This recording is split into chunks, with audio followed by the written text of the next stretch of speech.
Thank you, everyone, for staying while I speak. It is good to be here. Yeah. So I'm basically a civil engineer who went right or went wrong shortly after I started my career. This tag of built environment foresight. Foresight is about preparing for an uncertain future. It's not about using a crystal ball and trying to predict the future. And I do a number of things in digital stuff, we might come to that, etc. And because I'll mention the Institution of Civil Engineers later, the ICE is the professional body that is there for chartered civil engineers, right? And it provides two things, really. One is a registration, so a badge of quality for people who are admitted as professional engineers, chartered engineers, C-Eng. The other one is a source of lifetime knowledge. As the technologies and techniques and the understanding grow, so the ICE seeks to make that knowledge available to its members and others around the world. We've got nearly 100,000 members, and I was very much honored to have a presidential year about half a dozen years ago. Now, I've only got about 12 minutes as well, and I think according to the time I should be stopping now, but I won't. I'm really going to talk about infrastructure. I've got 12 to 15 minutes. I can't talk about that much. But I might squeeze one or two things in near the end if no one chops my legs off. In the UK, we think about infrastructure, a sort of national infrastructure, in two main ways. The infrastructure that I tend to get most involved with, we call national economic infrastructure, and that's energy, water, waste, transport. We bung in information and communication technologies as well, because without that, none of the rest works these days, right? Whereas we call social infrastructure, healthcare, education, social housing. I'm involved in both, but today I'm going to be talking mainly about the national economic infrastructure. And the first thing I'd say is that when you're looking at infrastructure like that, you have to think of it increasingly now in systems. So this is obviously, hopefully, a tube map of London. Now each of those lines is treated separately, but they interface in all sorts of ways, not just physically at stations, but they'll have interfaces on signaling, on power, on whatever. And the whole lot has to be managed as a system. So when a new railway gets introduced, as recently Crossrail as a work in progress turned into the Elizabeth line as a transport route, it is part of both the London Underground system, because it has to dovetail into that, but also the national network rail system, because it's fundamentally a mainline railway that sort of hangs around underground in London, but otherwise is part of the system that will take you from Penzance up to Newcastle, Easington, if Graham was still here, etc. So we have increasingly to think in systems. Some of infrastructure is very old. That can make it very sustainable. I mean, this is a Roman aqueduct, a place called Segovia in Spain. It was put there in about AD 300, and it was still working as an aqueduct up to about 40 years ago, right? And it was for most of that time the main source of water to what is now quite a big city of Segovia. I could tell you more about why earthquakes haven't knocked it down, etc., but it's still there. This is a lithograph or something else like that of the opening of the world's first passenger railway that ran to a regular schedule, right? It's the Liverpool to Manchester Railway, and I honestly can't tell you whether this is Liverpool or Manchester, right? It was opened in 1830. In fact, the vast majority of the UK's railway network was built between 1830 and 1865. We had no new lines at all in the whole of the 20th century, but there were quite a number of small lines cut in the 1960s. And it's only relatively recently that we've had High Speed 1, which is the Channel Tunnel Rail Link, and now High Speed 2, if that ever gets through, as new capacity building railways. The worst thing the politicians ever did was talk about high speed. Right?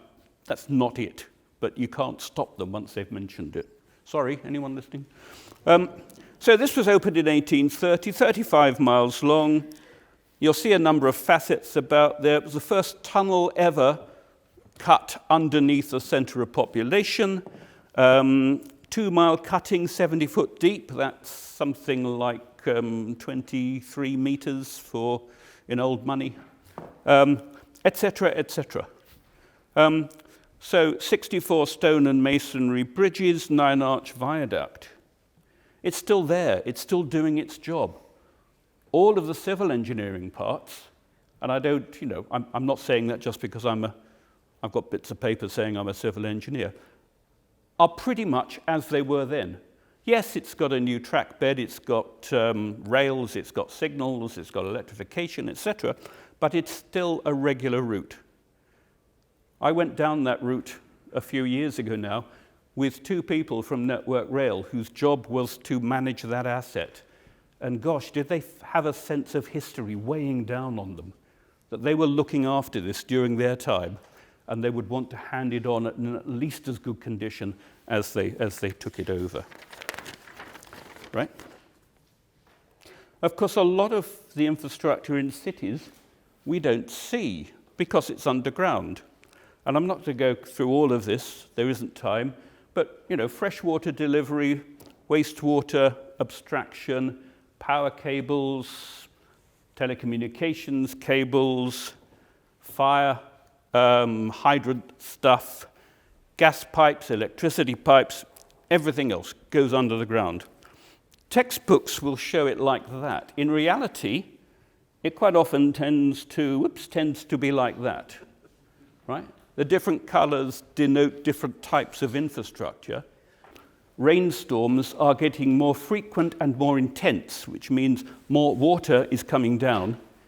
The frequency of closure of the Thames barrier is increasing year on year. It's currently got a clean bill of health for the next, I think, 30 or 40 years, but ultimately things will have to be improved. And indeed, there are many other barriers now around different parts of East London to protect the city from being flooded. The result of being first. The UK was the first city in the world to have a decent set of sewerage. That's drainage, and that was to drain both rainwater runoff, so fresh water, and foul water, right? If people will always want to transport, they're certainly always going to want to do a poo, right? And we need to have ways of getting rid of that. Things reached a height in 1858 in this place. The Thames is just there, when something called the Great Stink happened. By that time, the Thames was little more than an open sewer. Foul water from houses, businesses was draining through tributaries of the Thames into the Thames and flowing down. Big stink. Parliament had to move somewhere else for a few weeks. There were also quite nasty incidents of cholera, waterborne pathogens, etc. And between about 1830 and 1860, over 40,000 Londoners died of cholera, right? So Bazalgette, Victorian engineer, was asked to come up with a solution, and he did. This is not a very good photo, but he produced a solution that was designed to be something like 4 times over the capacity of the needs of the densest part of London, densest populated London in that time. But it was a combined sewer, right? So it took both freshwater runoff and also dirty water from houses. And when the rain fell too much, when there was too much rain, the sewers design went above design limit, and there are quite a number of these outfalls along the Thames which just flushed everything out to the river, right? And clearly we need to do something about it. There's been a, pardon the pun, a public stink over the last 2 or 3 years about the amount of sewage that gets into watercourses, this is part of the reason. We were so successful in the 19th century that no one has really needed to do much until quite recently about the situation, right? We're now partway through building what's called the Thames Tideway, which other people will call a super sewer, costing about £5 billion. These things don't come cheap, which effectively takes water from the west of London, Hammersmith, through to East London. It's no good, you can't see me pointing at my screen, can you? But towards the right, it parts company with the river and effectively ends up at a water treatment works called Beckton. Right? Now it goes through a pumping station, the top bit of there, which is Abbey Mills. There's been a pumping station there since the 1870s. Okay, so another thing about infrastructure, and you can get this from the aqueduct, you can get this from the railways, once you've put it there, it tends to stay there. So you've really got to be quite careful about where you place things. And you've really got to think, well, is the population still going to be around in 50 years' time or 100 years' time? Because otherwise, we're putting something up that is going to prevent people moving where they'd like to be or end up as a big white elephant. So that, of course, the Abbey Mills pumping station is now somewhat different. That's a totally new building, but it's still in the same plot of land, right? So here's a schematic. The big drum-like thing going down is a shaft down which a tunnel boring machine would get put. The purple stuff coming up at the bottom down towards the southwest side is actually the Tideway Tunnel. You can drive a double-decker bus through it with space above and on both sides. And just an idea of the amount of work that goes in that you will never see once it's covered up. And it all ends up at a place called Beckton. And I just put this to show the scale of the operation, right? So this is big, it's big toys, if you like, but necessary. These days, talk about sustainability, public assets like these, public infrastructure, need to demonstrate they're going to keep delivering after they've been delivered. So if you look, easy to Google, Thames Tideway Legacy, you find a document that was put together before any of Tideway was started.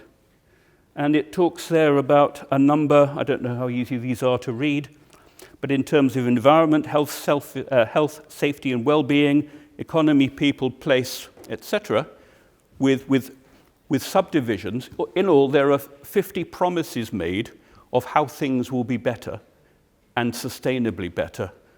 Right, before I talk about a couple of things that the ICE, Institution of Civil Engineers, is doing on STEM topics, I can't help but add that whilst I've just shown you the results of some of this stuff, these days we're also using artificial intelligence, machine learning, blockchain methods, what we call digital twins, which are digital models of either an infrastructure facility or part of a city. And yes, we're also braving and being foolhardy enough to try and put digital twins together of entire cities, etc. So we're all in this game. This is where the future is. The future for infrastructure is clearly removing carbon, and I'd split that between what we call embodied carbon and active carbon. Right? The previous speaker largely talking about active carbon, the carbon in energy, etc. The embodied carbon is the carbon that is used in the materials that from which things are built. Right? So for insulation of buildings at the moment, we tend to use what's fairly cheap, which is burnt rock. Right? Glass wool insulation, you burn sand and you get it. Now that's not very environmentally friendly. There are much better products available that are coming through, but they tend to be rather more expensive, so you can guess which are used, etc. Just a very small thought as well, that in buildings tend to be put up with a design life of 100 years plus, but then often in cities, particularly commercial buildings, torn down when they're about 40 years old because they've gone out of fashion. Now, Marks and Spencer, bless them, have have wanted to pull down their flagship store on Oxford Street, but at the moment they're being refused planning permission because of the carbon that will be released by demolishing the current building. And they've been told to go back, think again, do something, reuse what you've currently got, because that will be a better long-term solution. Just a very few slides. Institution of Civil Engineers, I pinched these slides from a mate, just to note that, what do? They tend these days mainly to engage with 16 to 18-year-olds. They've got a large number of STEM ambassadors. These are generally young civil engineers who make themselves available to go into schools, etc., to talk about this, provide information, try and make sure that whatever we do and is done is as diverse as possible, right? Yeah.